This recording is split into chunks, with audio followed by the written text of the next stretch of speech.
നിയോഗത്താലി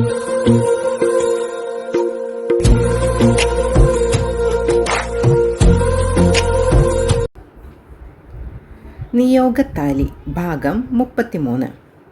കിരൺ നേരെ പോയത് കോളേജ് ഗാർഡനിലേക്കാണ്. പതുക്കെ നടക്കുന്ന കിരണിന് പുറകിലായി മൈഥിലിയും നടന്നു. കൂടെ നടന്നാൽ ഇഷ്ടപ്പെട്ടില്ലെങ്കിലോ എന്ന ചിന്തയിൽ അവനേക്കാൾ വേഗം കുറച്ചാണ് അവൾ നടന്നത്.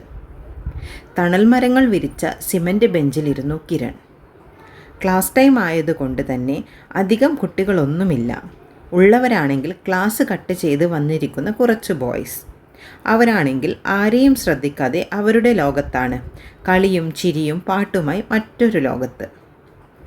ചുറ്റും കണ്ണോടിച്ച് നോക്കിക്കൊണ്ടിരിക്കുന്ന കിരണിൻ്റെ മിഴികൾ തൻ്റെ അടുത്ത് നിൽക്കുന്ന മൈഥിലിയിലെത്തി. ഇരിക്ക്. കുറച്ച് നീങ്ങിയിരുന്നു കൊണ്ട് സീറ്റിലേക്ക് ചൂണ്ടി. മൈഥിലിയുടെ കണ്ണുകൾ വിടർന്നു. ഇഷ്ടം പറഞ്ഞതിന് ശേഷം ആദ്യമായാണ് അവൻ്റെ അടുത്തു നിന്ന് ഇത്രയും സൗമ്യമായ പെരുമാറ്റമുണ്ടാകുന്നത്. നല്ല ആശ്ചര്യത്തോടെ കുഞ്ഞു പുഞ്ചിരിയോടെ മൈഥിലി അവനെ ഉറ്റുനോക്കിക്കൊണ്ട് അടുത്തിരുന്നു. മൈഥിലിയുടെ വിരലുകൾ ചുരിദാർ ഷാളിൽ മുറുകി. സംസാരിക്കാൻ ആവേശത്തിൽ വന്നവളിൽ അവൻ്റെ സാമീപ്യം വിറയൽ പടർത്തി. പേടിയാൽ തൊണ്ട വരണ്ടു. അവർക്കിടയിൽ മൗനം നിറഞ്ഞു നിന്നു. എന്തു പറഞ്ഞു തുടങ്ങണമെന്നറിയാതെ മൈഥിലി ഉഴറി. നിമിഷങ്ങൾ കടന്നുപോയി. കിരൺ മൈഥിലിയെ ചെരിഞ്ഞൊന്ന് നോക്കി. തനിക്ക് സംസാരിക്കാനുണ്ടെന്ന് പറഞ്ഞിട്ട് ഇപ്പോൾ ഒന്നും പറയാനില്ലേ? ഇല്ലെങ്കിൽ ഞാൻ പോട്ടെ. കുറച്ചു സമയം കൂടി കാത്തിരുന്നിട്ടും അരികിലിരുന്നവൾ ഒന്നും പറയുന്നില്ലെന്ന് കണ്ടപ്പോൾ അതുവരെ ക്ഷമയോടെ നിന്നവൻ അസ്വസ്ഥനാവാൻ തുടങ്ങി. ഗൗരവത്തോടെയുള്ള കിരണിൻ്റെ ശബ്ദം കേൾക്കെ പിടച്ചലോടെ മൈഥിലി മുഖമുയർത്തി. അയ്യോ പോവല്ലേ. കിച്ചേട്ടനോട് പറയാൻ ഞാൻ എന്തൊക്കെയോ കരുതി വെച്ചതാണ്. ഉള്ളം തുറന്ന് സംസാരിക്കണമെന്ന് കരുതി തന്നെയാണ് വന്നത്.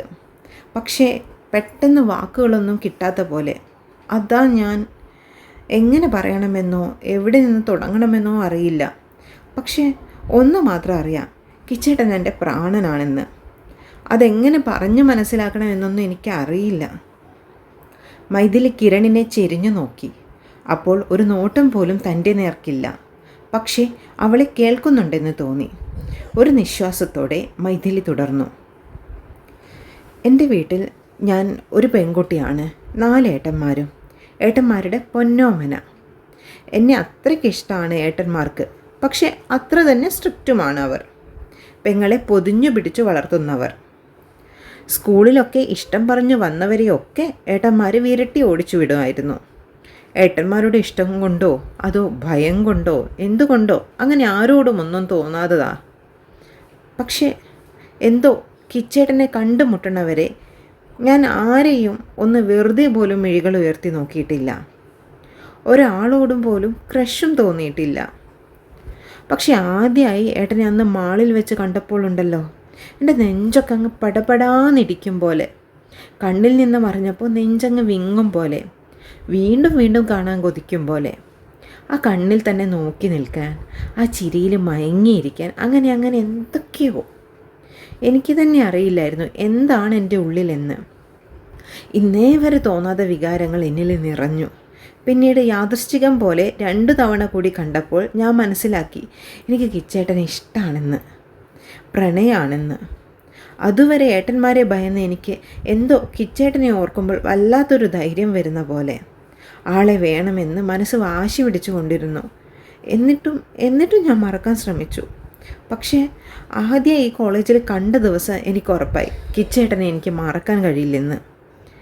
കിച്ചേട്ടൻ എനിക്ക് തരുന്ന ഓരോ നോട്ടവും പുഞ്ചിരിയും ഒക്കെ എന്നിൽ 100 സന്തോഷങ്ങളാണ് വിരിച്ചത്. ചിലപ്പോഴൊക്കെ കിച്ചേട്ടൻ എന്നെ ഇഷ്ടപ്പെടുന്ന പോലെ എനിക്ക് തോന്നിയിട്ടുണ്ട്. ആ നോട്ടങ്ങളിൽ ഞാൻ നിറഞ്ഞു നിൽക്കുന്നത് പോലെ തോന്നി. പക്ഷേ അതൊക്കെ എൻ്റെ തെറ്റിദ്ധാരണകളാണെന്ന് തിരിച്ചറിയാൻ എൻ്റെ ഇഷ്ടം തുറന്ന് പറയേണ്ടി വന്നു. അന്ന് അറിഞ്ഞു ഞാൻ കരുതിയ പോലെ ഒന്നും കിച്ചേട്ടൻ്റെ ഉള്ളിൽ ഞാനില്ലാന്ന്.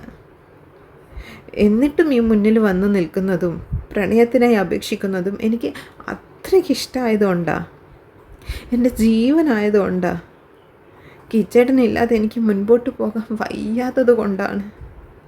എന്നെ ഒന്ന് സ്നേഹിക്കാൻ ശ്രമിച്ചൂടെ കിച്ചേട്ടാ? ഇടർച്ചയോടെ പറയുന്ന വാക്കുകൾ അവസാനമെത്തുമ്പോഴേക്കും ഒരു പൊട്ടിക്കരച്ചിലോട് പൂർത്തിയാക്കി അവൾ. സഹിക്കാനാവാത്ത സങ്കടത്താൽ മൈഥിലി മുഖം പൊത്തി കരഞ്ഞു. ഏങ്ങലോട് കൂടിയുള്ള അവളുടെ കരച്ചിൽ നിൽക്കാതായപ്പോൾ അതുവരെ മുൻപോട്ടി നോക്കിയിരുന്ന കിരൺ തലചരിച്ച് അവളെ നോക്കി. കണ്ണുകളിൽ ആ നിമിഷം മൈഥിലി നിറഞ്ഞു. കണ്ണുകൾ മുറുക്കി അടച്ചൊന്ന് തുറന്ന് വലം കൈയെടുത്ത് മൈഥിലിയുടെ പുറത്ത് തട്ടി ആശ്വസിപ്പിച്ചു. സമയം നീങ്ങിയപ്പോൾ മൈഥിലിയുടെ പൊട്ടിക്കരച്ചിൽ വിതുമ്പലിലേക്ക് വഴിമാറി. കരച്ചിലടങ്ങുവോളം കിരണിൻ്റെ കൈകൾ പതുക്കെ അവളെ തട്ടിക്കൊടുത്തുകൊണ്ടിരുന്നു. കിരണിൻ്റെ സ്പർശനം ആ നിമിഷം മൈഥിലിയിൽ ആശ്വാസം നിറച്ചു. കൈകളാൽ അവൾ മുഖം അമർത്തി തുടച്ച് പ്രതീക്ഷയോടെ മിഴികളുയർത്തി കിരണിനെ നോക്കി. അവൻ്റെ മിഴികളും അവളിൽ തന്നെയാണ്. മൈഥിലി മുഖമുയർത്തിയപ്പോൾ കിരൺ കൈകൾ പിൻവലിച്ചു. കണ്ണുകൾ അവളിൽ നിന്ന് മാറ്റി നേരെ നോക്കി അവൻ. എപ്പോഴും കുസൃതി തിങ്ങിയ മുഖത്ത് ഗൗരവം നിറഞ്ഞു. കിരണിനെ ശ്രദ്ധിച്ച മൈഥിലിക്ക് മനസ്സിലായി അവൻ അവളോട് എന്തോ പറയാനുള്ള തയ്യാറെടുപ്പിലാണെന്ന്. മൈഥിലി, താൻ പറഞ്ഞത് മുഴുവൻ എനിക്ക് മനസ്സിലായടോ. തൻ്റെ ഫീലിങ്സിനെ ഞാൻ അതേ വാല്യൂവിൽ തന്നെ റെസ്പെക്റ്റ് ചെയ്യുന്നുണ്ട്. തൻ്റെ ഇഷ്ടം, വേദന എല്ലാം ഞാൻ ഉൾക്കൊള്ളുന്നുണ്ട്. അതിൻ്റെ ആഴവും ഞാൻ മനസ്സിലാക്കുന്നു. പക്ഷേ താൻ ആഗ്രഹിക്കുന്നത് മാത്രം തിരിച്ചു തരാൻ എനിക്ക് സാധിക്കില്ലടോ. എൻ്റെ ഹൃദയ നിറവെ ഒരുവൾ നിറഞ്ഞുപോയി. കണ്ട നാൾ മുതൽ ഉള്ളിൽ കുടിയേറിയവൾ തൻ്റേതല്ലെന്നറിഞ്ഞിട്ടും മറക്കാനാവാതെ നീറിക്കൊണ്ട് ജീവിച്ചു ഞാൻ. അവളോടുള്ള പ്രണയം തിരിച്ചറിയാതിരിക്കാൻ ആരും അറിയാതെ ഇഷ്ടം ഞാൻ ഉള്ളിലൊതുക്കി. പക്ഷേ ഇപ്പോൾ അവളെ നേടാനുള്ള ഒരു ശ്രമത്തിലാണ് ഞാൻ. മുന്നിൽ കുറേയധികം തടസ്സങ്ങളുണ്ട്. അതൊക്കെ വകഞ്ഞു മാറ്റി എന്നേക്കുമായി അവളെ എനിക്ക് സ്വന്തമാക്കണം. അവളിലാണ് എൻ്റെ ജീവനും ജീവിതവും. അവളില്ലെങ്കിൽ ഞാനില്ല മൈഥിലി. അതുകൊണ്ട് താൻ എന്നെ മറക്കണം. ഏട്ടന്മാർ കാണിച്ചു തരുന്ന ഒരാളെ കൂടെ കൂട്ടണം. മൈഥിലിയുടെ ഏട്ടന്മാർക്ക് താൻ ജീവനാണ്. ഒരിക്കലും തനിക്ക് മോശം വരുന്നതൊന്നും ആരും ചെയ്യില്ല. പറഞ്ഞു നിർത്തി കിരൺ അവളെ നോക്കി. ഇതുവരെ ആരോടും തുറക്കാത്ത മനസ്സാണ് ഇന്നവൻ മൈഥിലിക്ക് മുൻപിൽ തുറന്നത്. പ്രണയത്തിൻ്റെയും പ്രണയനഷ്ടത്തിൻ്റെയും വേദന അറിഞ്ഞവൻ അതേ അവസ്ഥയിലൂടെ കടന്നു പോകുന്നവളെ അലിവോടെ നോക്കി. മൈഥിലി മറ്റൊരു ലോകത്തെന്ന പോലെ തരിച്ചിരിപ്പാണ്. കിരണിന് ഇഷ്ടമില്ലെന്നറിയാമെങ്കിലും അവന് വേറൊരു ഇഷ്ടമുണ്ടാകുമെന്ന് അവൾ ഒരിക്കൽ പോലും കരുതിയില്ല. ഈ അറിവ് അവളെ പാടെ തകർത്തു കളഞ്ഞു. എങ്കിലും ഒരു പുഞ്ചിരി എടുത്തണിഞ്ഞവൾ. എല്ലാം നഷ്ടമായ അവളുടെ ചിരി. അപ്പോഴും ഒരു സംശയം മാത്രം ബാക്കി നിന്നു അവളിൽ. അപ്പോൾ ഈ കോളേജ് പഠിക്കാൻ വന്നത് എനിക്ക് വേണ്ടി അല്ലായിരുന്നോ? അവളിൽ നിറഞ്ഞു നിന്നൊരു സംശയത്തിൻ്റെ ഉത്തരത്തിനായി കിരണിലേക്ക് കണ്ണു നട്ടു. അവസാന പ്രതീക്ഷയോടെ നോക്കുന്നവളെ കാണെ ഉത്തരം പറയാൻ അവൻ നിർബന്ധിതനായി. മൈഥിലിക്ക് വേണ്ടിയാണ്, പക്ഷേ അത് കിരണിന് വേണ്ടിയല്ലെന്ന് മാത്രം. ആർക്ക് വേണ്ടിയാണെന്ന് അറിയണോ തനിക്ക്?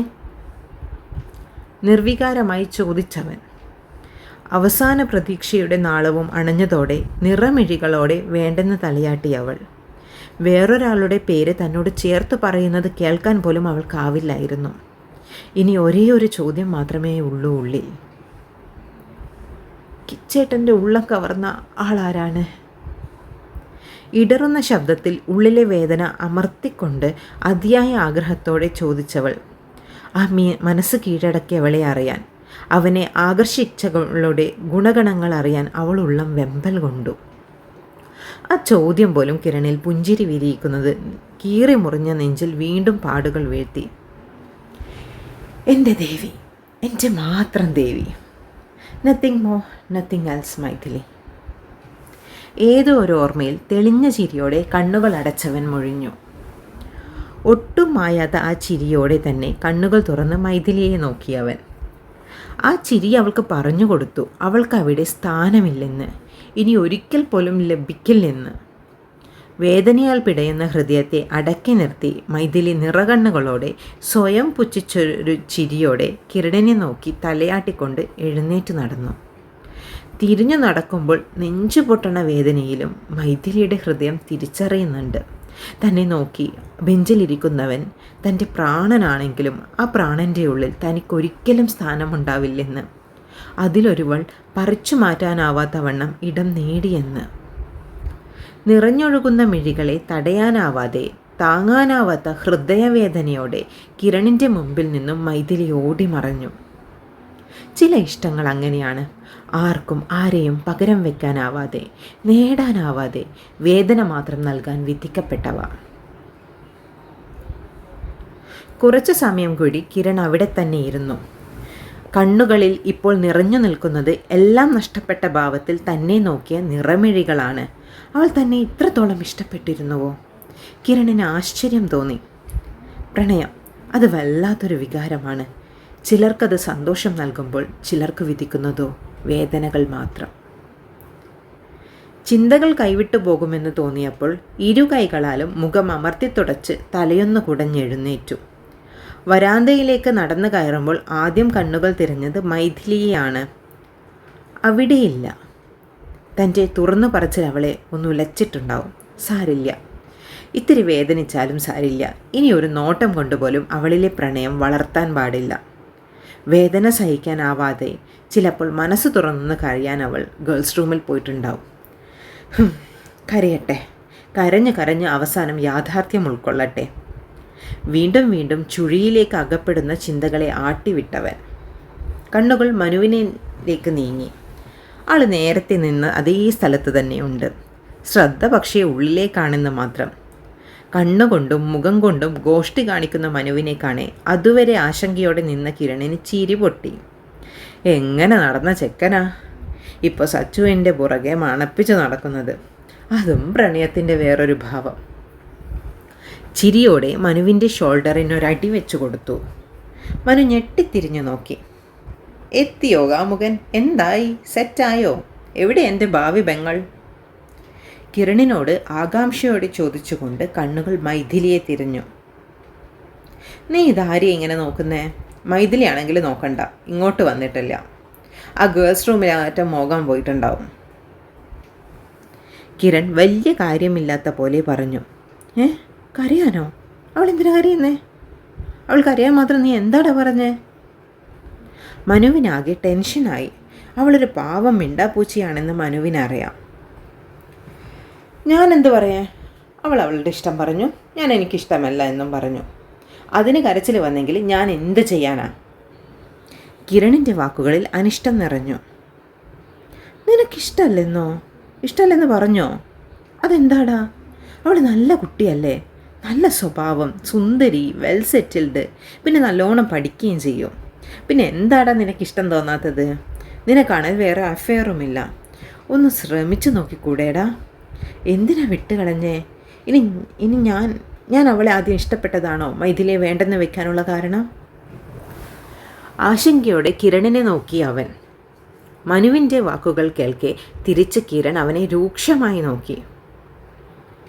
ഞാൻ തിരിച്ച് അതേ ചോദ്യം നിന്നോട് ചോദിക്കട്ടെ അബി. ഇത്രയും ഗുണഗണങ്ങളുള്ള മൈഥിലിയെ വേണ്ടെന്ന് വെച്ച് സച്ചുവിനെ സ്നേഹിച്ചത് നീ എന്തുകൊണ്ടാ? താലി കെട്ടിയ പെണ്ണ് എന്നൊരു ബന്ധം കൊണ്ട് മാത്രമാണോ? അല്ലല്ലോ. നീ പറഞ്ഞ ക്വാളിറ്റീസ് ഒക്കെ നോക്കുമ്പോൾ സച്ചുവിനേക്കാൾ ഒരു പടി മുന്നിൽ നിൽക്കുന്നത് മൈഥിലിയാണ്. എന്നിട്ടും നീ നിൻ്റെ ജീവിത സഖിയായി കണ്ടത് സച്ചുവിനെയാണ്. അവളിലേക്കാണ് നിൻ്റെ പ്രണയം ഒഴുകുന്നത്. ആ നിനക്ക് ഞാൻ പറഞ്ഞ് മനസ്സിലാക്കി തരണം എന്തുകൊണ്ട് ഞാൻ മൈഥിലിയെ ചൂസ് ചെയ്യുന്നില്ലെന്ന്. നമ്മുടെ പാതി ഇയാളാണെന്ന് ഒരു തോന്നൽ, ആ വികാരം, ആ സ്നേഹം നമുക്ക് ഒരാളോട് മാത്രമേ തോന്നൂ. എനിക്കത് ആരോട് തോന്നുന്നോ അവളെ മാത്രമേ ഞാൻ ജീവിതത്തിൽ ചേർത്ത് നിർത്തൂ. അങ്ങനെ ഒരാൾ വന്നില്ലെങ്കിൽ ജീവിതം ഒറ്റയ്ക്ക് ജീവിച്ച് തീർത്തോളാം ഞാൻ. അതുകൊണ്ട് ഈ ടോപ്പിക്ക് നമുക്കിവിടെ വിടാം അബി. മൈഥിലി എന്തായാലും നിൻ്റെ ജീവിതത്തിൽ വില്ലത്തിയാവില്ല. നീ അവളെ ഇഷ്ടപ്പെട്ടിരുന്നു എന്ന് പോലും അവൾക്കറിയില്ല.